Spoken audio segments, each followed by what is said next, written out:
Viewers, আজকের রেসিপিটা অনেক ছোট এবং সহজ কিন্তু অনেক প্রয়োজনীয়। সেটি হলো কনডেন্স মিল্ক। এটি কেক, পুডিং, চা, কফি অনেক ধরনের ডেজার্ট তৈরিতে ব্যবহার করা হয়। এটি সাধারণত আমরা দোকান থেকে কিনে ব্যবহার করি, কিন্তু নিজেরা ঘরে তৈরি করে নিলে আর কেনার প্রয়োজন পড়বে না। এটি কিন্তু দোকান থেকে কিনে আনা কনডেন্স মিল্ক থেকে কোনো অংশেই কম নয়। এটির কালার, কনসিস্টেন্সি এবং টেস্ট একেবারেই দোকানের মতো। তো চলুন এবার দেখে আসি। এখানে একটি প্যানে 1/2 লিটার বা মেজারমেন্ট কাপে 2 কাপস ফুল ক্রিম মিল্ক নিয়ে নিচ্ছি। এবার দুধটা অনবরত নাড়তে হবে। চেষ্টা করবেন কনডেন্স মিল্ক তৈরির জন্য ননস্টিক প্যান ব্যবহার করার, তাহলে যখন দুধটা ঘন হয়ে আসবে তখন নিচে লেগে যাওয়ার সম্ভাবনা থাকবে না।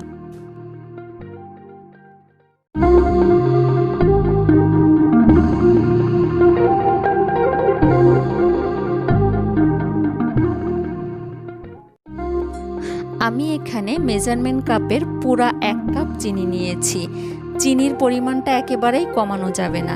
কিছু চিনি মিষ্টি হয়, আবার কিছু চিনি কম মিষ্টি হয়। সেক্ষেত্রে মিষ্টি অনুযায়ী চিনি দেবেন। মিষ্টি বেশি ছাড়া কম দেওয়া যাবে না, কারণ কনডেন্স মিল্কটা কিন্তু বেশি মিষ্টি হয়। দুধটা অনবরত নাড়তে হবে, উপরে সর পড়তে দেওয়া যাবে না। দুধ কিছুটা কমানোর পরে আমি চিনি মিশিয়েছি। চিনিটা কিন্তু প্রথম দিকেও দেওয়া যেতে পারে।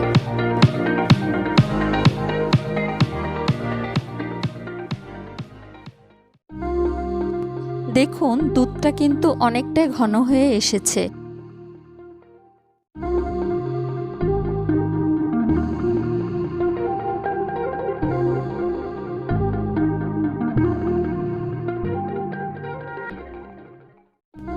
দেখুন, দুধটা ঘন আঠালো হয়ে এসেছে।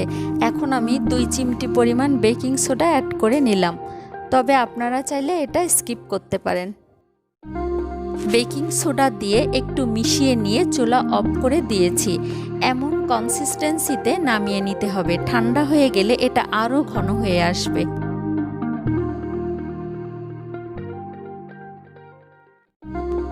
এখন এটাকে আমি নেড়ে নেড়ে ঠান্ডা করে নিচ্ছি। দেখতে পাচ্ছেন আস্তে আস্তে কতটা ঘন হয়ে আসছে।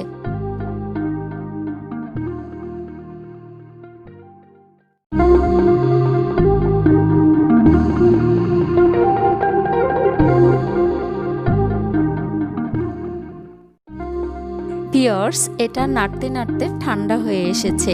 এবার এটাকে আমি 30 মিনিটের জন্য ফ্রিজে রাখবো। 30 মিনিট পর ফিরে এলাম। কনডেন্স মিল্কটা পুরোপুরি রেডি। দেখুন, এটা যখন ঢালছি তখন ভাঁজ পড়ছে, তার মানে এটা একদম পারফেক্ট হয়েছে। এটাকে আপনারা 1 সপ্তাহ এয়ারটাইট বক্সে নর্মাল ফ্রিজে সংরক্ষণ করতে পারবেন। তো ভিউয়ার্স, আশা করছি ভিডিওটি ভালো লেগেছে এবং আপনাদের কাজে আসবে। আর যদি কাজে এসেই থাকে তবে আমার চ্যানেলটি সাবস্ক্রাইব করুন এবং পাশে থাকা বেল বাটনটিতে ক্লিক করুন। আর লাইক ও শেয়ার করতে ভুলবেন না। আবার দেখা হবে নতুন কোনো রেসিপি নিয়ে। আজকের মতো আসছি। আল্লাহ হাফেজ।